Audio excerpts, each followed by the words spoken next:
나는 임지연, 32살. 서울 중구에 위치한 유수 회계법인의 등록 회계사로 결혼한 지 7년째다.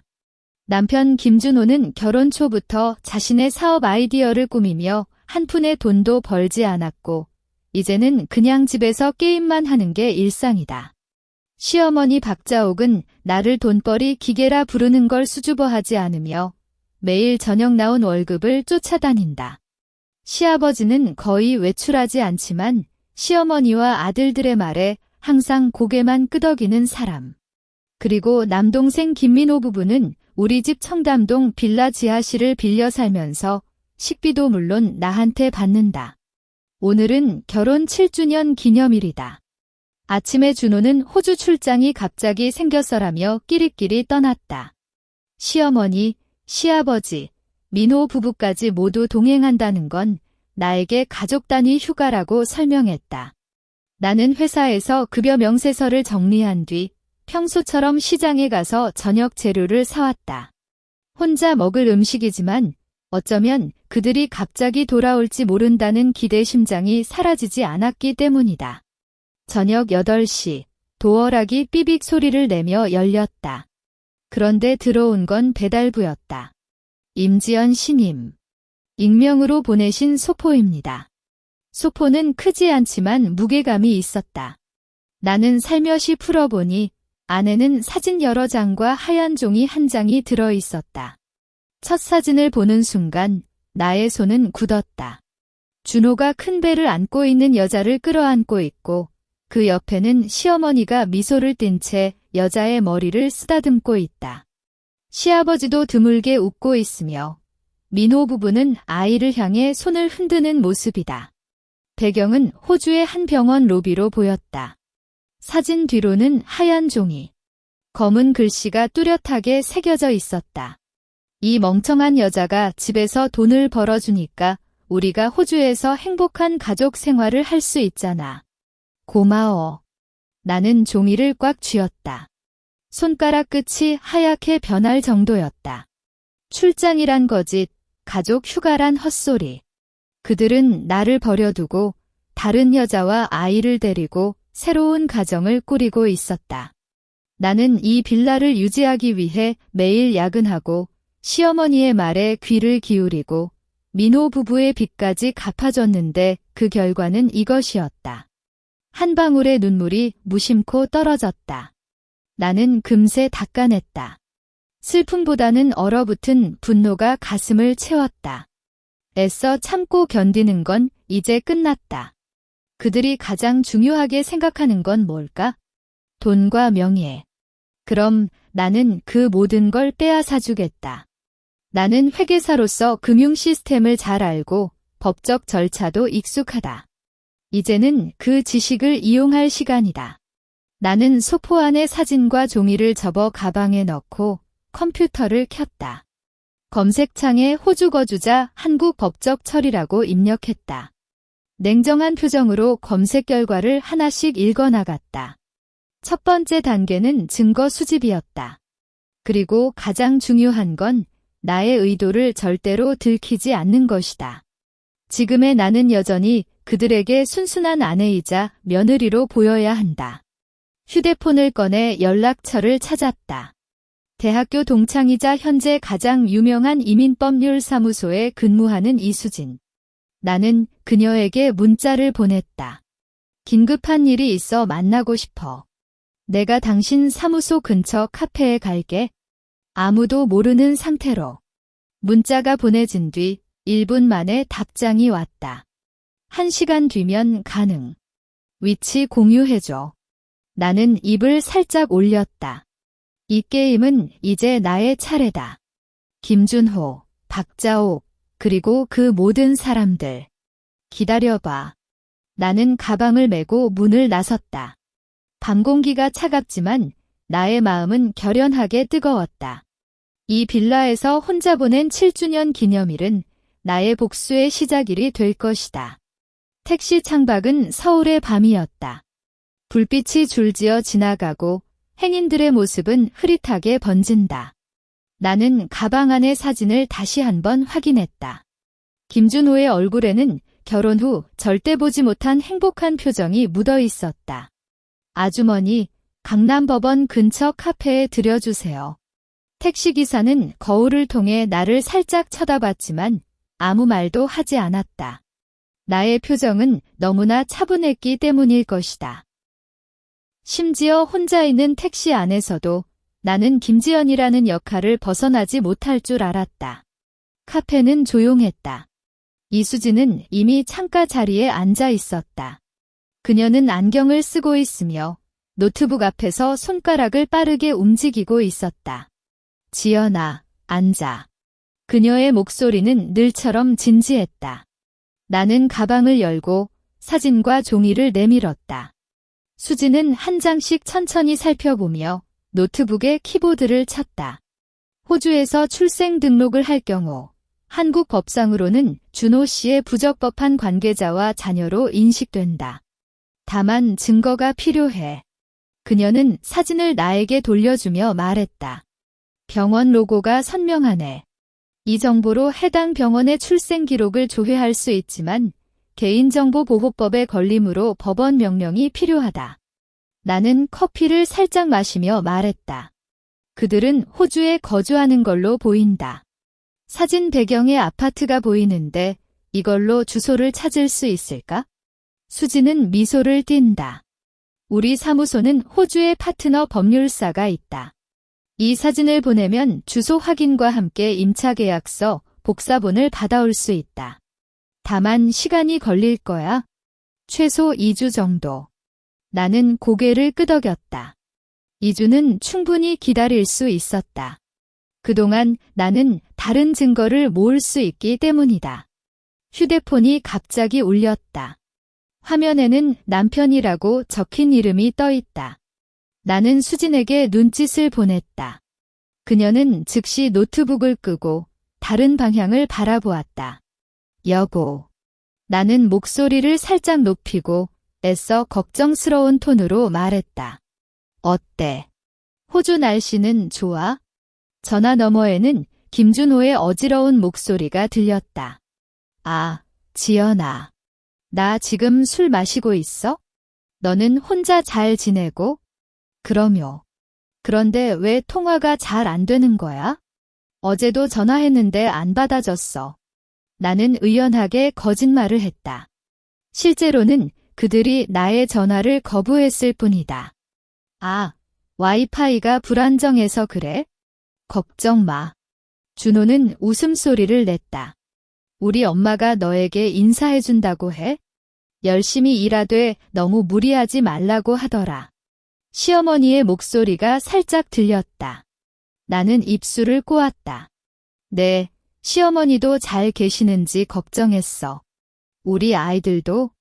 나는 의도적으로 우리 아이들이라고 말했다. 준호는 잠시 침묵했다. 아, 그래. 모두 잘 지내. 그럼 이만. 그는 급하게 전화를 끊었다. 나는 휴대폰을 내려놓았다. 수지는 잘 참았어라고 말했다. 그런 대화 속에서도 증거를 만들 수 있다. 방금 통화 녹음했지? 나는 고개를 끄덕였다. 휴대폰 녹음 설정은 외출 전에 미리 해뒀다. 그들이 통화를 피하고 거짓말을 하는 모습은 의도적으로 연락을 차단하는 증거가 된다. 나중에 사망선고 신청할 때 중요한 자료가 될 거야. 수지는 노트북을 다시 켰다. 준호 씨의 재산 상태를 알아? 특히 김가의 신탁 기금에 대해. 이것이 나의 전문 분야였다. 60억 원 규모다. 김가 할아버지가 세운 것으로 상속자는 한국에 주소를 두고 거주하는 가족으로 규정되어 있다. 준호는 현재 이 기금의 명목상 상속자 중 하나지만 실제로 관리하는 건 시어머니다. 수지는 눈을 크게 뜨다가 웃었다. 그럼 게임은 쉬워진다. 그들이 호주에 영주 의도가 있다는 걸 증명하면 너는 유일한 한국 거주 배우자로서 상속 우선권을 얻을 수 있다. 그녀는 내 앞에 문서를 놓았다. 이건 증거 수집 목록이다. 은행 거래 내역, 신용카드 사용 기록, 소셜미디어 위치 정보까지 모두 모아야 해. 나는 목록을 살펴보았다. 은행 거래 내역은 내가 직접 확인할 수 있었다. 가정 공동 계좌의 공동 명의자이기 때문이다. 준호의 신용카드는 최근 호주에서 큰 금액을 사용했어. 아마도 그 여자와 아이를 위한 비용일 거야. 수지는 펜을 꺼내 목록에 표시했다. 우리가 먼저 할 일은 호주 법률사에게 임차 계약서와 병원 진료 기록을 요청하는 거다. 너는 내일 회사에서 준호의 금융 기록을 정리해줘. 그리고 그녀는 나의 눈을 바라보았다. 너의 모습을 유지해. 아무것도 모르는 척. 나는 가방 안에서 어머니가 남긴 펜을 꺼냈다. 검은색 펜은 이미 녹슬었지만 쓰기에는 아직 잘 된다. 이 펜을 들고 있으면 어머니가 말해주는 걸 기억한다. 강한 여자는 감정을 숨기고 행동한다고. 수지는 나의 손을 잡았다. 지연아, 이번엔 너가 이긴다. 나도 너와 함께 할 거다. 카페 밖은 비가 살짝 내리기 시작했다. 나는 펜을 가방에 넣고 수진에게 고개를 끄덕였다. 첫 번째 증거는 통화 기록이었다. 이제 다음 단계로 넘어갈 시간이었다. 비는 계속 내렸다. 나는 우산을 펴고 빌라로 들어갔을 때 지하실의 불빛이 켜져 있었다. 김민호 부부가 살고 있는 곳이다. 문이 살짝 열려 있어 그들의 대화가 들렸다. 형님한테 연락했어? 아이가 잘 태어났다고. 연락했지? 형님은 엄마랑 함께 그 여자 보살펴주고 있어? 우리도 곧 호주 갈 거잖아. 나는 발걸음을 멈췄다. 그들은 이미 귀국할 생각이 없었다. 나는 조용히 계단을 올라갔고 문을 잠그는 순간 모든 겉으로 드러난 태어남이 조금씩 무너졌다. 하지만 그것은 단 10초였다. 나는 거울을 보았다. 눈에는 화가 남아있지만 표정은 다시 차분해졌다. 어머니의 펜을 꺼내 책상에 놓고 노트북을 켰다. 다음 날 아침, 나는 평소보다 1시간 일찍 회사에 갔다. 회계법인의 시스템에는 고객들의 금융정보가 모두 저장되어 있고 나는 김준호의 개인 계좌 및 가족 공동 계좌에 대한 조회 권한이 있었다. 임 과장, 오늘 왜 이렇게 일찍 오셨어요? 인턴으로 온 최지민이 나를 보며 묻는다.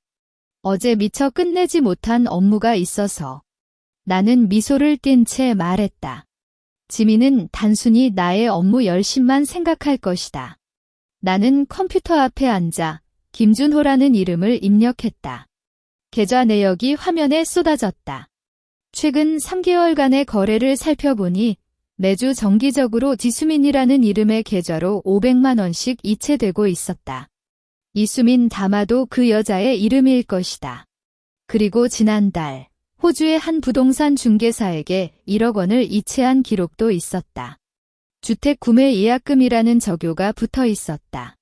나는 스크린샷을 찍고 별도의 암호화 폴더에 저장했다. 그 뒤 김가의 공동 신탁 계좌를 조회했다.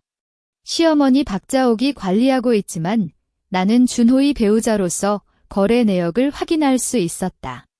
지난 6개월간 신탁 계좌에서 10억 원이 준호의 개인 계좌로 이체되었고 그 돈은 다시 호주로 전송되었다. 이는 신탁 자산의 부적절한 사용에 해당하며 법적으로 문제가 될 수 있다. 과장님, 김준호 씨의 재산평가 보고서가 나왔어요. 필요하시면 가져다 드릴까요? 부서장이 나에게 말했다. 네, 부탁해요. 나는 겉으로는 업무적인 태도를 유지했다. 재산평가 보고서에는 준호의 명의로 되어 있는 서울시 강남구의 오피스텔이 적혀 있었다. 이 오피스텔은 결혼식 전에 시어머니가 사준 것으로 결혼 후 우리의 공동재산으로 인정받아야 한다. 하지만 지난해 준호는 나에게 말없이 이 오피스텔을 민호에게 양도했다는 사실을 나는 방금 알았다. 보고서의 소유자 김민호라고 적혀 있기 때문이다. 이는 명백한 재산 이전 범죄다. 오후 3시 휴대폰이 울렸다. 시어머니였다. 지연아, 우리가 호주에서 물건을 좀 사야 하는데 계좌에 돈이 모자라. 너나 300만 원 좀 보내. 그녀의 목소리는 당연한 듯이 명령하듯이었다. 네, 시어머니. 지금 바로 보내드릴게요. 나는 부드러운 톤으로 말했다. 전화를 끊은 뒤 나는 300만 원을 이체했다.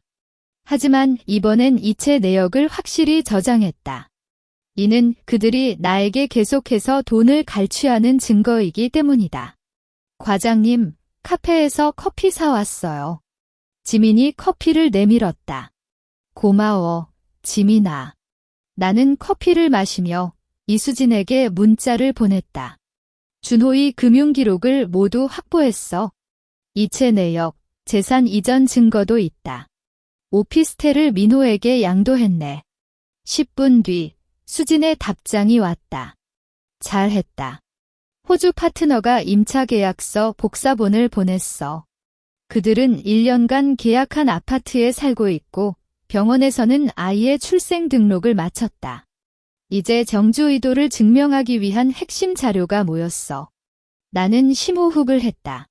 첫 단계는 성공적으로 끝났다. 그럼 다음은 사망선고 신청 준비인가? 나는 문자를 보냈다. 네. 법원에 제출할 서류를 내일까지 준비할게. 너는 그동안 계속 평소 모습을 유지해. 그들이 의심하지 않도록. 수진의 답변은 확실했다. 퇴근 시간이 되자 나는 지민에게 오늘 수고했어라고 말하며 회사를 나갔다. 집으로 가는 길에 나는 은행 지점에 들렀다. 가족 공동 계좌에서 500만 원을 인출했다. 이 돈은 나중에 법률 비용으로 쓸 것이다.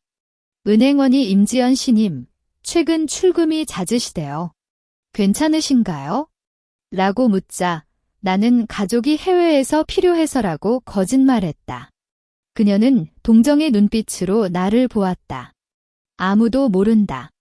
이 멋진 회계사가 가정에 대해 이렇게 비참한 상황에 처해 있는 줄, 그리고 그녀가 치열한 복수를 준비하고 있는 줄. 집에 돌아오니 지하실에 민호 부부가 나가 있었다. 나는 그들의 방문을 살짝 열어보았다. 안에는 호주의 관광 브로셔와 이주 준비 안내서가 놓여 있었다. 나는 브로셔를 살펴보고 다시 문을 닫았다. 이제 모든 증거가 연결되고 있었다. 시어머니의 전화, 준호의 금융이체, 민호의 이주 준비. 그들은 나를 완전히 이용하고 버리려고 했다. 나는 책상에 앉아 어머니의 펜으로 노트에 썼다. 김준호, 박자옥, 김민호, 모든 빚은 갚아야 한다. 노트를 닫고 수진이 보낸 법원 서류 초안을 살펴보기 시작했다.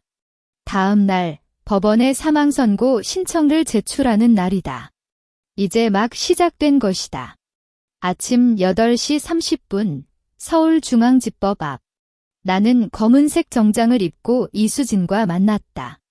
그녀는 서류 가방을 메고 걸어왔으며 눈에는 자신감이 가득했다. 오늘 제출할 서류는 모두 확인했어. 증거 목록, 그들의 해외 거주 증명, 연락 차단 기록까지 모두 담겼어. 수진은 서류를 꺼내 나에게 보여주었다. 첫 페이지는 사람 실종 선고 신청서였다. 청구일란에 김지연이라고 적혀 있고 피청구인은 김준호, 박자옥, 김광수, 시아버지, 김민호, 이수경, 민호 아내로 모두 포함되어 있었다. 이렇게 가족 전체를 대상으로 신청하는 건 드물지만 그들이 함께 해외에 거주하며 연락을 차단했기 때문에 법적으로 가능해. 법원 안은 조용하고 엄숙했다. 번호표를 뽑고 기다리는 동안 수진이 나에게 다시 한번 확인했다. 만약 판사가 왜 지금 신청하셨나고 묻는다면 어떻게 답할 거야? 3개월간 연락을 시도했지만 답이 없었고 최근 익명으로 받은 사진으로 그단독 매매. 어떻게 그럴 수 있어? 나는 너의 남편인데. 남편이지만 지난 6개월간 호주에 체류하며 한국 거주 의사가 없고 3개월간 연락을 차단했어요. 한국 민법 제229조에 따르면 배우자가 장기간 해외에 거주하며 가정을 포기한 경우 남은 배우자는 필요한 범위 내에서 재산을 처리할 권한이 있습니다. 수진이 법조문을 꺼내며 명확히 설명했다. 게다가 저는 법원에 김가 가족 전원의 실종 선고를 신청했고 이미 수리되었어요. 이는 실종 선고 신청 수리 통지서입니다. 나는 법원 문서를 준호 앞에 내밀었다. 그가 문서를 살펴보는 순간 손이 떨렸다. 실종 선고? 너 정말 미쳤어? 우리는 잘 살고 있었는데. 잘 살고 있다는 걸 어떻게 증명하나요? 전화도 받지 않고 메시지도 읽지 않았어요. 익명으로 받은 이 사진들만으로는 충분하지 않아요. 나는 호주 병원 사진을 내밀었다. 시어머니가 사진을 훔쳐보고 이건 우리가 아이를 맞이한 거야. 그래서 뭐가 문제야? 라고 소리쳤다. 문제는 김준호 씨가 이수민 씨와 아이를 가지고 있는 동안 저와 결혼 관계가 유지되고 있다는 점이에요. 이는 사실상 중혼에 해당하며 형법 제241조에 따라 처벌을 받을 수 있습니다. 수진의 목소리는 차갑다. 김준호가 문서를 던졌다. 거짓말. 나는 이수민 씨와 결혼하지 않았어. 그냥 아이가 생겼을 뿐이야. 결혼하지 않았어도 한국가족관계법에 따르면 혼인관계 존속 중에 다른 사람과 아이를 가지는 행위는 배우자에 대한 심각한 불법 행위이며 이는 이혼 소송에서 손해배상 청구의 중요한 근거가 됩니다. 수진은 다시 법률 문서를 내밀었다. 게다가 김가의 60억 원 신탁기금은 어때요? 신탁계약서 제5조에 명시되어 있죠. 상속자는 한국에 주소를 두고 거주해야 한다는 조항. 이번에는 시아버지가 말했다. 신탁기금. 그건 우리 가족의 것이야. 너 어떻게 손댔어? 신탁기금 관리사무소에서 김가 가족 전원이 호주의 영주 의도를 가지고 거주한다는 증거를 확인했어요. 따라서 신탁 계좌를 임시 동결했고 저는 유일한 한국 거주자 배우자로서 상속 우선권을 주장했습니다. 현재 신탁기금은 저의 관리하에 있습니다. 나는 신탁기금 관리사무소에 동결 통지서를 내밀었다. 김준호가 통지를 보고 아 하며 말을 잇지 못했다. 그의 얼굴은 하얗게 변했고 숨을 곤란해하는 모습이었다. 시어머니가 나에게 달려왔지만 수진이 다시 막았다. 박자옥 씨, 폭력은 금지입니다. 만약 손상을 입히시면 강력범죄로 처리됩니다. 이 야심쟁이가 우리 가족을 망치려고 해. 시어머니는 눈물을 글썽이며 소리쳤다. 이수민이 아이를 안고 준호 오빠, 이제 뭐 해요? 라고 울먹였다. 넌 조용히 해. 준호가 소리쳤다. 그때 김민호가 형님, 구청에 가서 호적 확인해보자. 지연 언니가 뭔가 장난친 걸지도 몰라. 라고 제안했다. 준호는 고개를 끄덕였다. 그래, 구청에 가자. 이런 거짓말 문서는 무효야. 그들은 급히 SUV에 탔다. 시어머니는 나를 향해 임지연, 너 후회할 거야. 라고 소리치고 갔다. 이수민은 아이를 안고 속으로 숨어 있었다. 나는 떨어진 문서를 하나씩 주워 담았다. 그들은 구청에서 더 큰 충격을 받을 거야. 수진이 웃으며 말했다. 호적 상태가 특별 상태로 표시되어 있잖아. 그들은 한국 거주자 자격을 잃은 거니까. 나는 어머니의 펜을 꺼냈다. 햇살이 펜 끝에 반사되어 빛났다. 어머니, 이제 첫 단계는 끝났어요. 빌라 작업장이 나에게 다가왔다. 임씨, 이 사람들 정말 이전 주인이에요? 너무 혼란스러웠어요. 죄송해요. 이런 일이 생겼습니다.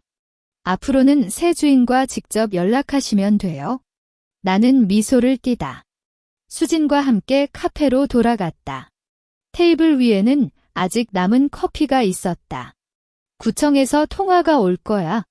준호가 정말 미치게 될 거다. 수진이 스마트폰을 챙겼다. 나는 펜으로 노트에 적었다. 7. 빌라 매매 사실 공개. 8. 신탁기금 권한 인수. 9. 중혼 혐의 제기.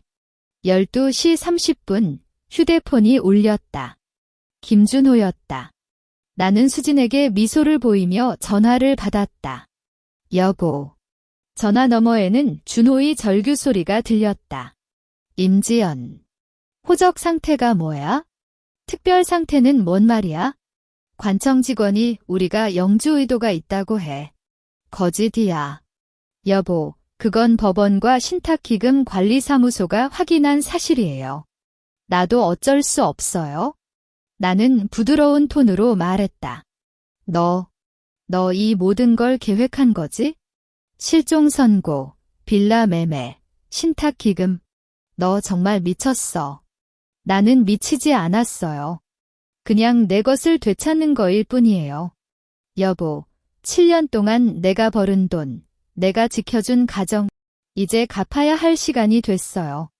준호가 소리 없이 전화를 끊었다. 나는 휴대폰을 내려놓았다.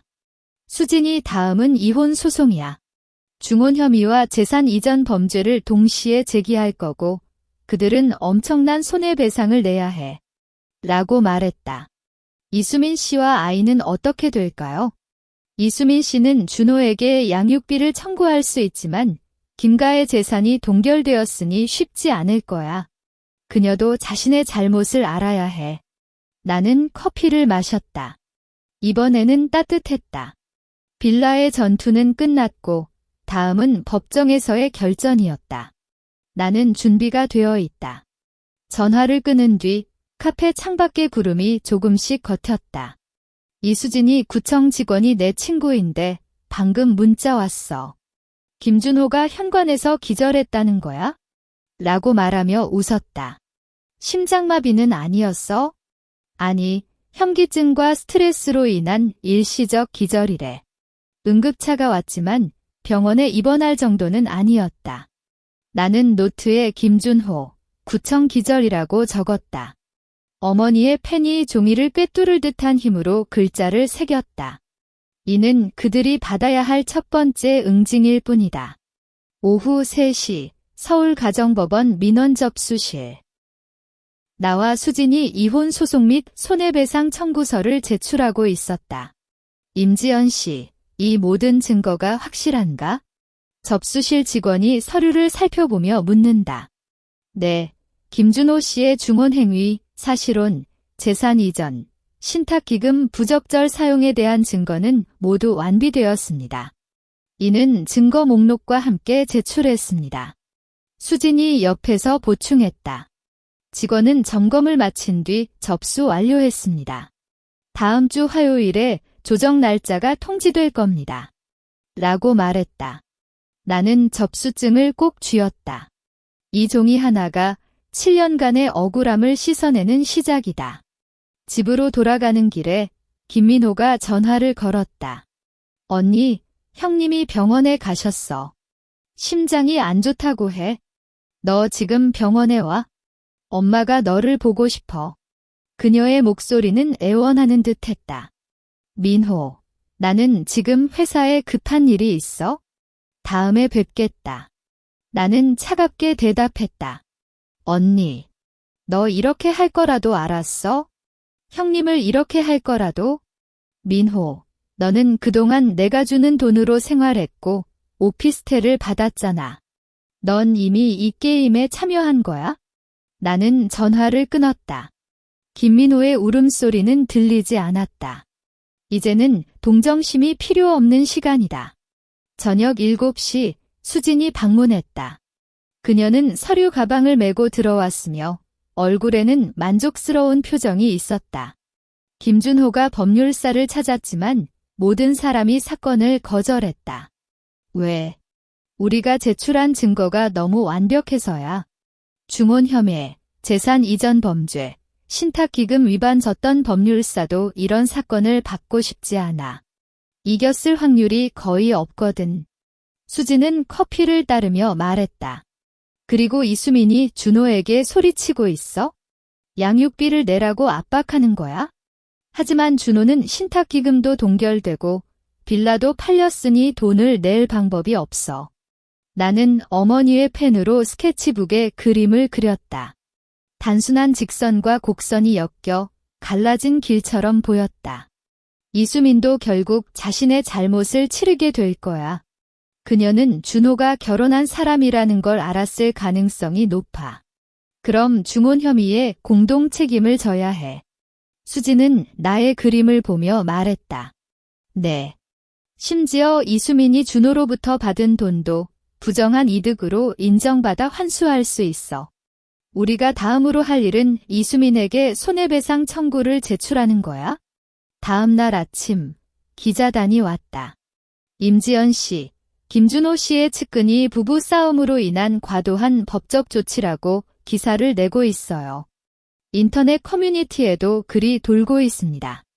기사 내용에는 임지연, 돈 욕심으로 남편을 몰아가는 야심쟁이 호주 출장 중인 남편에게 실종 선고, 비인간적인 행동이라는 험악한 제목이 있었다. 시어머니가 인터뷰를 해서 우리 며느리는 가정을 파괴하는 악녀다라고 말한 내용도 적혀 있었다. 나는 기사를 읽고 수진에게 전화를 걸었다. 기사를 봤어? 그들이 여론전쟁을 시작했어. 걱정하지 마. 우리는 반격할 준비가 됐어. 인터넷에 사진과 증거를 공개할 거야. 그러면 사람들은 누가 진실을 말하는지 알게 될 거다. 수지는 확실히 말했다.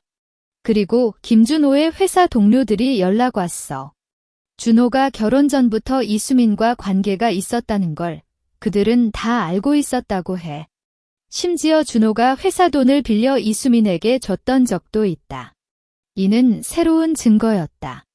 오후 2시, 나는 인터넷 커뮤니티에 김준호, 7년간의 거짓과 배신이라는 제목으로 글을 올렸다.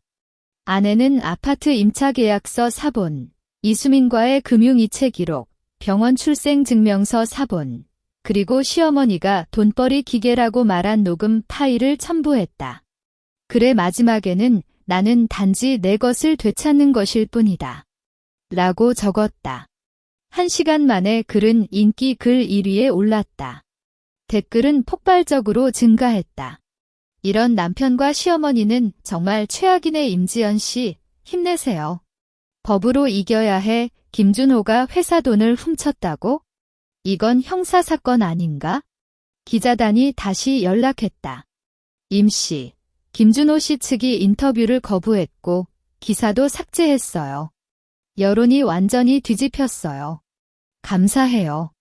나는 전화를 끊었다. 이는 그들이 방어선을 포기한 신호였다. 저녁, 김준호가 직접 나의 집 앞에 왔다. 나는 CCTV로 그 모습을 봤다. 그는 헝클어진 머리와 얼굴에 상처로 보였다.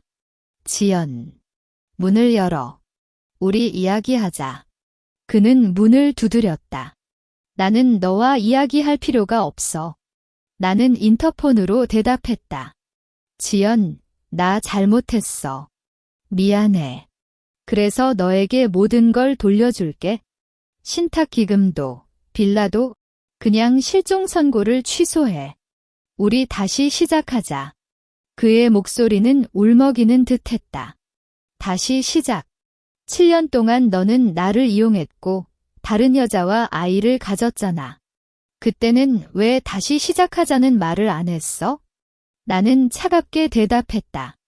지연, 그녀는 단지 실수였어. 나는 너만을 사랑해. 시어머니도 잘못했어. 그녀가 나를 설득했어. 김준호, 너의 핑계는 이제 끝났어. 다음 주 화요일 가정법원에서 봐.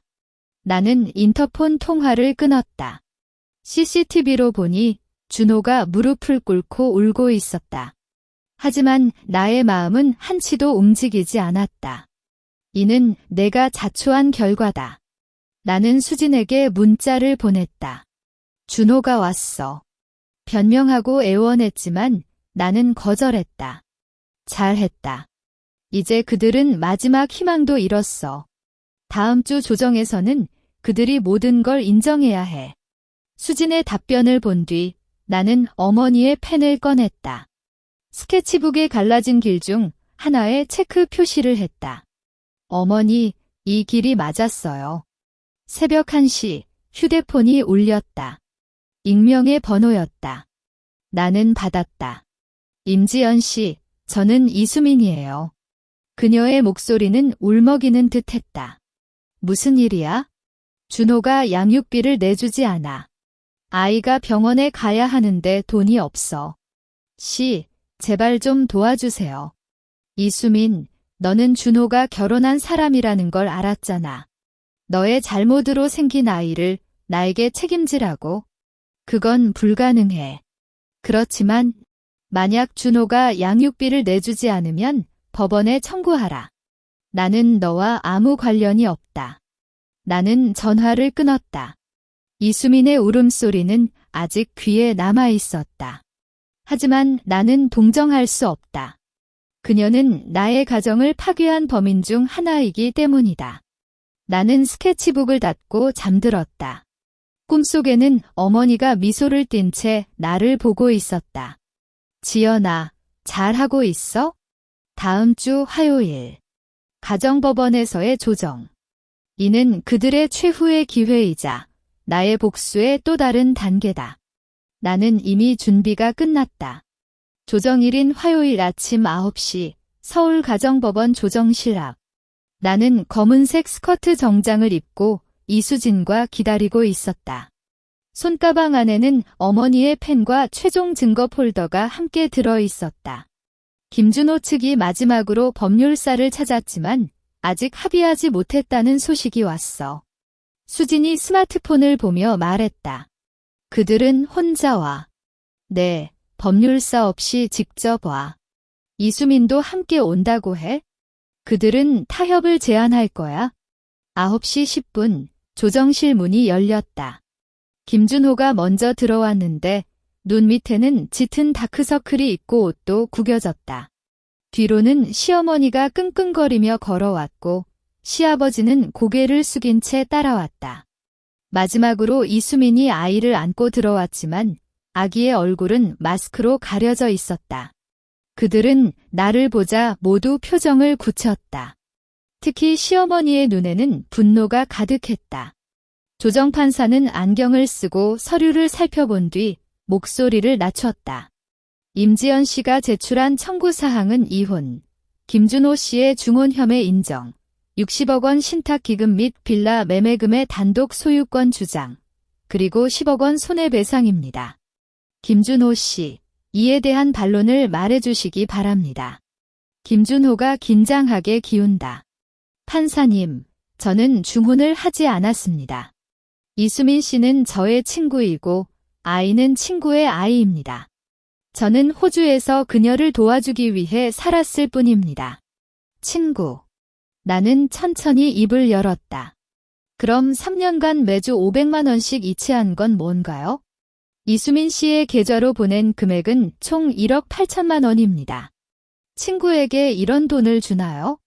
나는 금융이체 기록을 판사에게 내밀었다. 그건 빌려준 돈이에요. 이수민 씨가 경제적으로 어려워선 빌려준 돈이라면 증빙이 있나요? 차용 증서도 없고 상환 약속도 없었잖아요. 수진이 옆에서 중단했다. 이수민이 갑자기 소리쳤다. 거짓말이에요. 준호 오빠는 저와 결혼할 거라고 약속했어요. 아이도 그의 아이예요. 모든 사람이 그녀를 쳐다봤다. 김준호가 너 뭐라고? 라고 소리쳤지만 이수민은 계속했다. 호주에서 가족이라고 부르며 살았어요. 병제주도에 봄이 왔다. 지연의 소리 재단은 세운 지 1년이 넘었고 이 기간 우리는 이미 127명의 결혼 피해 여성들을 원조했다. 오늘도 재단 안은 분주했다.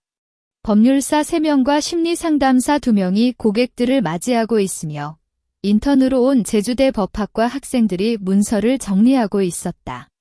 선생님, 이번 고객님의 사례는 남편이 재산을 모두 이전한 뒤 이혼을 강요하는 경우예요. 증거는 거의 없다고 해요. 인턴이 나에게 보고했다. 고객은 30대 중반의 여성이었다. 눈물을 글썽이며 저는 10년 동안 집안 일만 해왔어요.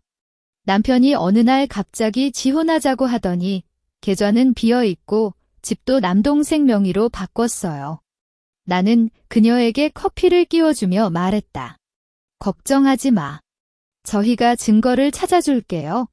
재산 이전 시점이 결혼관계 존속 중이면 법적으로 취소할 수 있습니다. 나는 어머니의 펜을 꺼내 노트에 핵심 사항을 적었다. 이 펜은 이제 재단의 희망기념품으로 매번 첫 컨설테이션을 받는 고객에게 잠시 보여주는 습속이 생겼다. 오후 2시 수진이 재단을 방문했다. 그녀는 서울에서 온 버스 티켓을 들고 웃었다. 지난주 서울 가정법원에서 김준호가 석방됐어. 나의 친구가 법원에서 봤다고 해. 석방됐어?